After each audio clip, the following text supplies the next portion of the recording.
তো আসসালামু আলাইকুম, আশা করি সবাই ভালো আছেন। আপনাদের দয়ায় আলহামদুলিল্লাহ আমি অনেক ভালো আছি। তো আজকের ভিডিওটা হলো রূপসী ঝর্ণা নিয়ে। তো রূপসী ঝর্ণায় যাওয়ার পথে আপনাদের কি কি মাইনা চলতে হবে বা কি কি করলে আপনাদের অনেক হেল্প হবে, এটা নিয়ে আজকে বিস্তারিত কিছু কথা বলবো। তো আমার এই ভিডিওটা কারা দেখতেছেন, যারা এখনো রূপসী ঝর্ণায় যান নাই, অবশ্যই তারাই দেখতেছেন।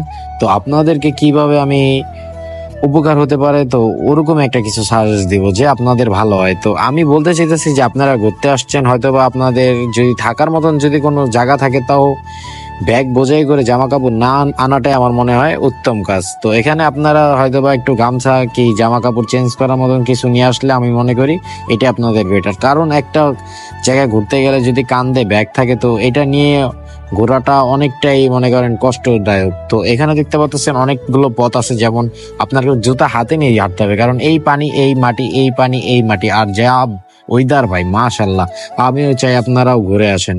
এরকম না যে এই জায়গাটা এতটাই খারাপ, তাই না, জায়গাটা অনেক সুন্দর। কারণ এখানে পাঁচটা পাঁচটা ঝর্ণা পাবেন। এই ঝর্ণার পথে আপনি হাঁটতে হাঁটতে দেখবেন একটার পর একটা ঝর্ণা, একটার পথে একটা ঝর্ণা।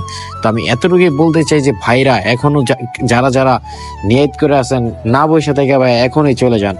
কারণ কওয়া যায় না হায়াত মহতের কথা, কখন চোখ বুঝলে দুনিয়া অন্ধকার, এটা আমরা বলতে পারি না। তো আমি এতটুকু বলতে চাই যে আমাদের ভালোবাসার মানুষগুলো যারা আমার এই ভিডিওটা দেখতেছেন, তাদের কি বলে আপনাদের উপকার করতে পারি। আপনারা যাওয়ার পথে এখানে গেলে আপনাদের আগে মাইনা নিতে হবে অ্যাংলেট। তো অ্যাংলেট নেবেন, কারণ কি যে ঝর্ণার পথগুলো অনেকগুলোই মানে পাথরের মাটিগুলো যেগুলো, সেগুলো অনেকটা পিছলা হয়।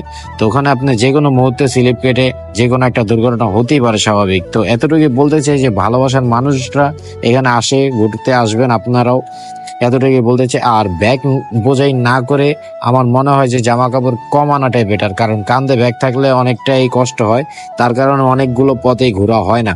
তো আমি এতটুকু বলতে চাই যে ভালোবাসার মানুষগুলো এখনো যারা আমাকে লাইক করেন নাই, ফলো করেন নাই, সাবস্ক্রাইব করেন নাই, তো এখনই আমাকে সাবস্ক্রাইব করে দেন, তাহলে নতুন ভিডিও আপনাদের কাছে সর্বপ্রথম চলে যাবে আমার। তো এখানে আসার পথে আমরা এই যে একটা কাকা আছে, তার কাছে আমরা ব্যাগ বোঝাই করে থুয়ে গেছি। কারণ কি আমাদের কাছে এরকম কোনো কিছু ছিল না, পানি ফোনের ভিতর ঢুকে যেতে পারে, তার জন্য ফোন হয়তো বা যে কোনো একটা সমস্যা হতে পারে, তার জন্য আমরা দেখাতে পারলাম না, তার জন্য দুঃখিত। আর সবাই ভালো থাকবেন, আসসালামু আলাইকুম।